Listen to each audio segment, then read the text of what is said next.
update តម្លៃហាងចេញមាសនៅថ្ងៃទី10 ខែ 3 2026 មាសនៅក្នុង time frame 1 ម៉ោង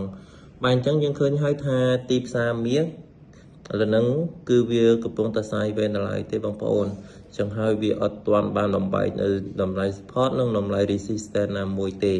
ញ្ចឹងហើយធ្វើឲ្យទីផ្សារមាសវានៅតែបន្តសាយពេលទៀតអញ្ចឹងណាបងប្អូនអរគ្នា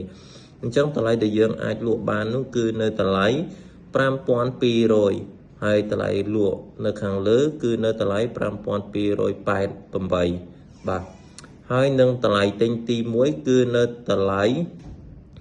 5,067 បាទតម្លៃទិញទី1ហើយនឹងតម្លៃទិញទី2គឺនៅតម្លៃ 5,027 បាទហើយនឹងតម្លៃទិញទី3គឺនៅតម្លៃ 4,962 បងប្អូនអរគ្នាអញ្ចឹងបើកាលណាវា break high គឺវានឹងបន្តទៅខាងលើទៀតតែបើសិនជាវា break support គឺវានឹងបន្តទៅខាងក្រោមទៀតអញ្ចឹងណាបងប្អូនបាទអញ្ចឹងហើយបងប្អូនអរគ្នាព្យាយាមលេងឲ្យមានការប្រុងប្រយ័ត្នមែនទែនបាទអញ្ចឹងថ្ងៃនេះខ្ញុំបាទក៏មានតែប៉ុណ្្នឹងដែរបាទសូមឲ្យបងប្អូនអរគ្នាត្រិតចំណេញច្រើនហេងសំណាងល្អ